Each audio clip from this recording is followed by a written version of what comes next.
All right, you lot, I'm just cleaning my glasses. Hold on. Just got to get this thing right before we even start. You know what it's like. Jesus Christ. It's like Friday afternoon. The sun out there is absolutely ridiculous. I don't know if any of you lot are in Sydney, but this is winter. And blimey, it is the most beautiful day out there. I just come from the park, had a walk with the dog. And it is a banging Friday afternoon. And I'd just like to welcome you all. We're going to have JD join us in a few minutes. Now, anyone that knows JD, sales guru, so to speak, he's one of those guys who just knows how to get shit done from a sales perspective. I'm going to be a little bit unhooked today because I'm up to here with dinosaurs. So I'm going to talk to you a little bit about these sales dinosaurs, and yeah, it's probably going to put a few of them offside, and I don't care. I'm kind of over the fact that there's too many things happening out there in the marketplace that are just not doing anything worthwhile, and it kind of annoys me. This week, as you know, I've done a few videos, and some of those videos have been about sales. Some of them have been about executives, about the engagement and getting execs on board. And you know, we've had yet again just a phenomenal week. You know, my team, Lily, Maddie, Liv, and Colin, are just blowing me away daily with the things that we're getting up to. We're taking on new vendors. We're taking on, you know, new executives. There's just so much goodness happening that it's when I see what we're doing, and then I see these old ways of working, it just really annoys me. And I've come from the sales world. I get it. I understand that things haven't changed that much, to be honest. And when I look at the definition of what a dinosaur is, well, a dinosaur is something that has died out because it's failed to adapt. It's failed to take any action to keep itself alive, and so it's become a dinosaur. And yeah, so we're gonna have JD on. So it's Friday, it's Poets Day. I've got a bee in my bonnet, and it's going to be 10 or 15 minutes of a bit of a waffle. Now, for anyone that has actually watched any of those videos that I did this week, one of them that I did was around relationships. Now, if you're in sales or if you're in marketing or whatever it is you do, maybe you got a boyfriend or a girlfriend, one of the things that I spoke about was how to disrupt the stock standard way in which we meet with each other in the corporate world. And I think disrupting it could be a good thing. So I think what I mentioned in that video is if you could imagine an environment where parties literally come together and they instantly enter into discussions with a feel-good positivity about them. So they go into this meeting knowing that it's actually going to make a difference, so that they feel good already from the start. They can create meaningful, purposeful and relevant conversation in these meetings with zero distractions and bugger all pretense. And what that means is you're bringing together, or you're joining together those who want to come together, but it's also benefiting those in need. And that has the potential to nurture discussions like nothing else, literally nothing else. And we've seen that with Meet Magic. We've seen it with Meetings for Good. We've seen these meetings take place. We've seen deals get done. We've seen vendors get really happy. They're coming back for more. We're seeing the executives loving the meetings. It's not a waste of their time. And the executives are signing on so much more. So we know that sharing a social purpose, it can be, it can both deepen business relationships in a powerful way, and create that instant rapport, basically, which most salespeople want to do. But it's basically a touch point that gets built, and that touch point is for doing business.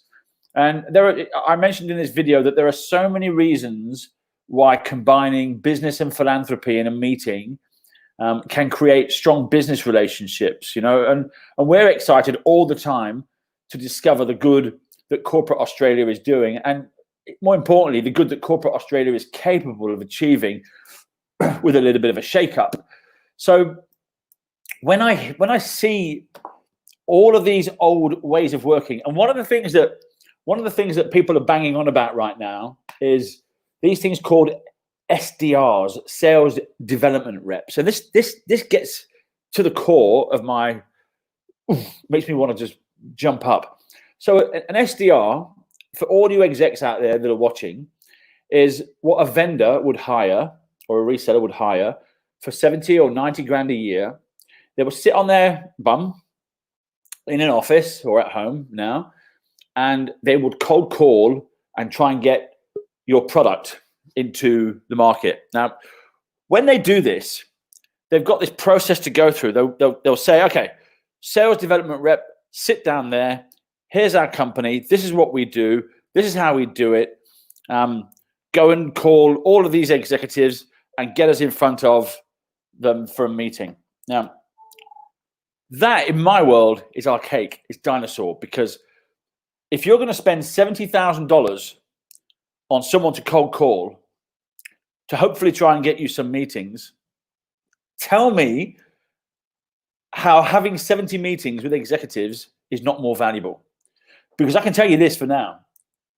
If I give you 70 meetings for $70,000 and you can't sell your product, it's not a meeting problem you've got.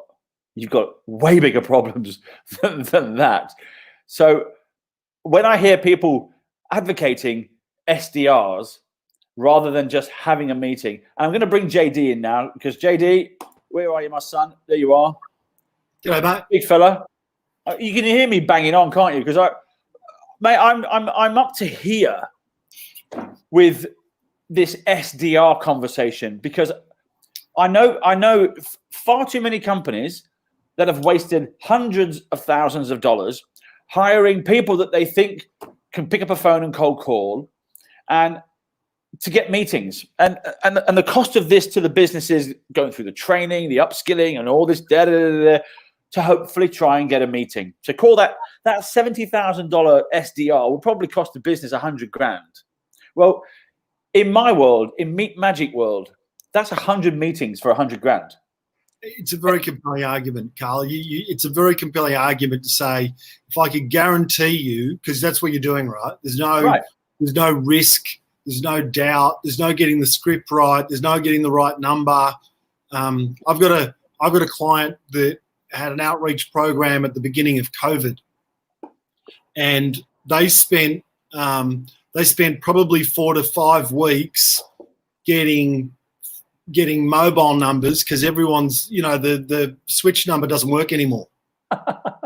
so they spun. They had 3 reps all spinning wheels trying to get in front of these people, and one of the really big learnings for them was that bad timing, probably too early with some of their messaging, etc. And you're de-risking all of that in my mind, Carl, with get a meeting, the executive knows you're meeting them. I mean, there's so many benefits to the process. Can I show you something, John? I want to share this if I can. Hopefully it comes up okay. Let's see if we can share it on the screen. Can you see this? I'm going to try and make it bigger. Yeah. Hold on. We've just sent this out just now, and I saw all of that. I saw all of that conversation on LinkedIn this morning. Just take a look at these execs. This is just this week who have given us some time. You've got the GM of Taze, you've got the CEO and founder of a task force, the GM of operations of Ream, you've got managing partner here, an exec director of ProBuild, you've got the CFO of the City of Melbourne, you've got the CIO of Stockland, you've got the chairman of Stealth Global, you've got the managing director of ANZ Bank, the CEO of Ray White, and the CFO of an engineering company. Now, that engineering company's only got 300 staff. It's not a massive company, but they are a global organization, ASX listed, not to be messed with. 300 staff, kicking goals. Just have a look. These are people that you could go and have a conversation with, like right now, and that's just today, this week. I've got to say though, Carl, I could probably see an argument mounted where you'd say our target is X, banking and finance. Thank you. I just got a glass of water virtually handed to me. Mate, I've got a box. If you haven't got your soda stream sat on your desk, there's something wrong with you, mate. Yeah. Well, in about 20 minutes, we're gonna have 3 screaming kids running in our house. So I thought I would transfer to the outside office. I think, mate, you could mount a really compelling argument to say, like I said, if you had a vertical, wholesale distribution, banking and finance, then you can help them with so many meetings, but not all of the people they want to get to. So there's you could probably mount an argument to say, here are the ones we can get through Meet Magic, and we're doing good, and it's guaranteed, right? And then here are the other parts of the market we're going to address because, banking and finance is my vertical and I can't go anywhere else. So I can see an argument for both. Yeah. Well, there is, when we bring on the customers or a new client, and we brought clients on this week like Google, for God's sake. I mean, they've got amazing, right? This literally amazing. When they come on, they get access to this list that we give them. And right now, there are, I'll show you, 253 executives that have signed up. Banking, manufacturing, pick an industry. I think we've even just had today, which are not in that list, 3 execs from Aristocrat that have just signed up. I mean, amazing. I want to say on your birthday, I won't tell everyone how old you are or tell you what the date is. You had 200. So that's 53 fundamentally in the last 4 to 5 weeks. That's amazing. Yeah, and this is basically, I'll show you. This is part of the Starlight Meeting for Good campaign, and this thing just blows me away all the time because what I like about it is they are guaranteed meetings. There is who do you want to go and see? I mean, here it comes. This is the Meeting for Good campaign that we set up with the Starlight Children Foundation, right? Yep. 253 execs, and they've given us 900 meetings. So we asked them to give us 4 meetings each. So there are 900 meetings available. Now, tell me why you're wasting your time pissing around with an SDR. Like I said, unless you wanted to target a particular vertical and that was all you could talk to, but we've got every vertical covered. Yeah, sure. Yeah. Where do you want to go? I mean, we know that banking and finance is popular with all the cybersecurity companies because they want to get in there. But there's manufacturing, there's retail. There's absolutely everything. I mean, if you're not talking to retail right now, you're crazy because they're going to bounce back so much. Well, and Carl, you and I have had this chat, but I did a post I think earlier today where I talked about on LinkedIn where I talked about if you think about 90% of certainly IT companies. 90%, there's some percentage don't do this. Most of them have induction all around understanding the product. And Carl, I don't know if I've told you this. I had the honour and privilege of interviewing Mike Bosworth yesterday, who's the father of solution selling. And I was talking to him about the evolution of IT and how 20, 30 years ago, doing the demonstration was just educating educating the clients and educating the market. Now, we've got to shift to a stage where we're starting telling better stories and we're doing a whole bunch of stuff like that. If you think about most companies' induction program, it's predominantly in and around understanding the product, to being able to demo it, being able to do whatever it is. Wouldn't a better induction program be to get 5 or 10 exec meetings, and you would know super quick as a sales director whether your rep was going to be on fire or not after 5 meetings? Like, really, if you'd understand the interaction, you'd understand the value they're adding, there'd be so much more value in that, in my mind, than going to the US for 2 to 3 weeks and learning a whole bunch of stuff. And getting the shot in the arm. Well, just think about that for a minute. Often when you're hiring a high-end salesperson, there's a guaranteed commission component, there's a bonus, and maybe a sign-on, whatever, there's health, there's car. The cost of that is typically, what, a quarter of the salary? So you're talking $30,000, $40,000 that they get as a guaranteed bonus after that 3-month period, right? So if you could determine that it's not going to work out within the first month, right, that means you don't have to spend that $40,000. And Carl, there'll be people listening to this saying, with our product set, you need to get up to speed with it. You need to understand a whole bunch of stuff, right? But there comes a point where, my belief is that if you can get in front of a C-level and have a meaningful conversation, you don't really need to know too much about a product set. But there's others there that say, if you don't understand the product, you can't have a sales meeting. And I get that. But there comes a point where you've just got to, put up or shut up in front of an executive. And if you can't, or that scares you, then you're not really going to be right for the business, I wouldn't have thought. Mate, I saw some old dinosaurs this week on LinkedIn banging on about SDRs and how they had call centers and how they've done this and this is the process they take through. And I was just shaking my head in disbelief. And I just looked up the definition of dinosaur, and it literally is someone that doesn't keep up with the times and has failed to adapt. And right. I can't help but think, and the bee in my bonnet is around this at the moment, because I can't help but think any company that decides to go that road, they've got to either make sure they've got that person who's really good and knows what they're doing. Right. But if you've outsourced it, there's a fundamental cost to your business to that. And I struggle to understand the mentality of it. I really do.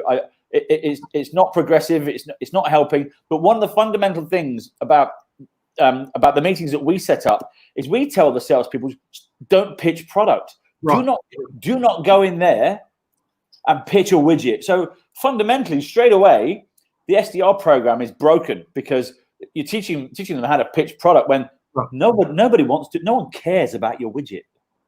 Nobody wants to be sold to. The conversation that you were kind enough to ask me to interview or have a chat with Brad Blythe 4 or 5 weeks ago, and off air I asked him a question. Off the LinkedIn Live, I asked him a question about some of the meetings that he'd had. And he very politely smiled. I said, the insinuation was, if you had meetings where they just smashed you with product. And he smiled very politely, as is the way he is. I mean, he's a lovely guy. And he says, some meetings, JD, I've had to try harder than others. It was just a really nice way of saying, yes, sometimes, in some of the meetings he's had, but he was happy to try harder because it was for Starlight. Yeah. Well, and we're seeing this as well. The value for the execs is huge. I mean, we're seeing the execs coming on board, and I've done a couple of videos this week about this, but they're building connection, not just around the product, but they're building a stronger, purposeful connection, and that's really making them feel not just feel good, but the biggest thing about this is that they're now a part of a community of people, and we know that execs get to lose their jobs too sometimes. They have to go looking for other jobs because they've lost their job sometimes. I know lots of execs this week or over the past few months that with COVID, where you would naturally think that their career is really safe, and it's not. And these are C-level execs that have been stood down because of COVID, and they can't afford to take 6 months off and wait for the market to bounce back. So they've had to go and get another job again, and they've realised how hard it is out there to find something. So being a part of this community means you're now with the Meat Magic community. You're now a part of a community of people that can potentially help you find another job, because right. You know, and that's part of the value of coming on board here. It's so much more to it than just turning up for a meeting and you know, helping some sick kids. It's really coming to become quite a beautiful thing. Carl, part of the model that you're aware of with Sales Director Central is we provide a process for sales directors that don't want to be sales directors anymore, or unfortunately there's a lot of really good people in the market right now, right? We know with COVID there's a whole bunch of people. We have that many people looking to be a mentor within our business at the moment. It's quite ridiculous. Like we've done some reach out, but so many names that are just starting to pop up increasingly. So just we're seeing it in our space, which is talking to the small end of the market. There's all sorts of really good quality people out there right now. JD, I want to talk a little bit about this process, because we know just when you get to have a meeting with an exec, what is your strategy? And we often tell the salespeople, you know, don't pitch product, go in there, talk about Starlight, engage from the heart, have a human to human connection first. So I've been thinking seriously after all the conversations that we've had about how we potentially offer value to our clients, that when they come on board, they pay a subscription fee. We give them access to lots of different stuff. I would actually love to give them an hour with you to say, right, you're going to get these meetings. What's your strategy? And give them some tips and some coaching on how to get the best out of a C-suite meeting. What would you? So I'm a sales guy. I've got a meeting with the CIO of, I don't know, Blackmores with Brett Wynn.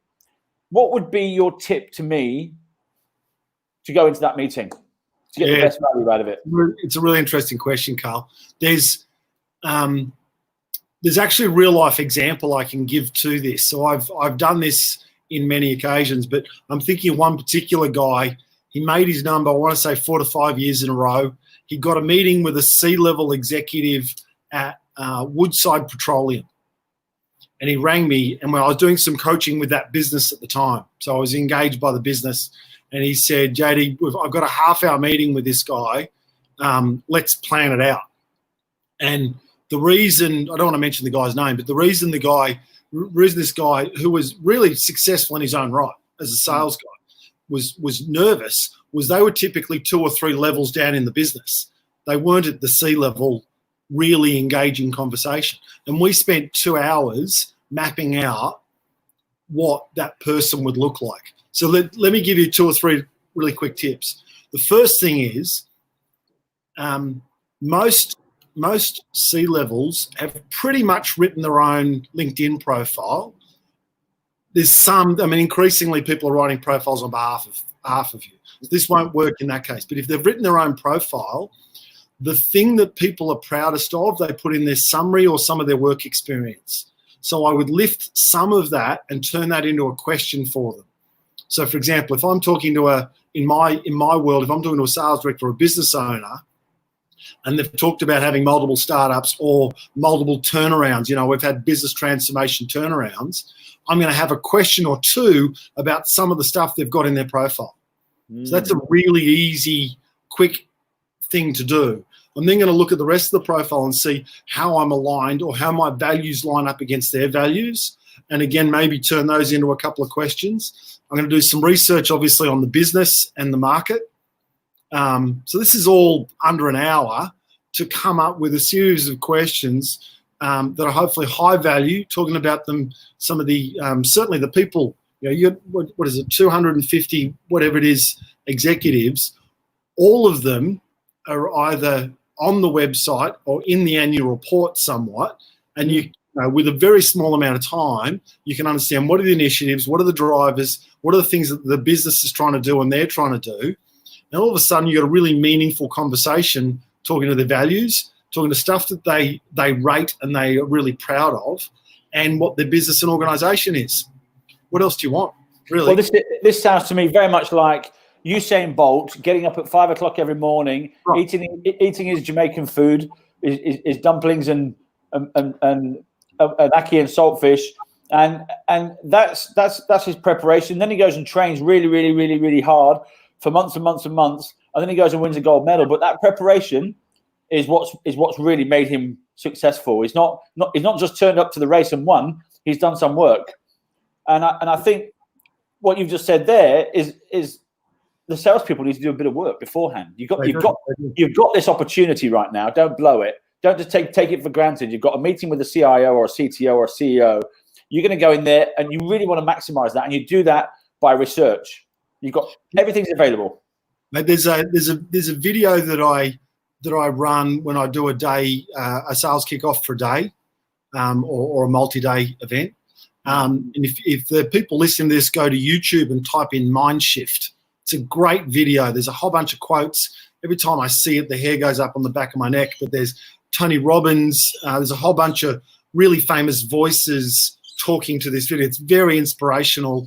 The bulk of times that I play it, I want to say half my clients ask me for a copy of it later. Like it really does kind of pick you up.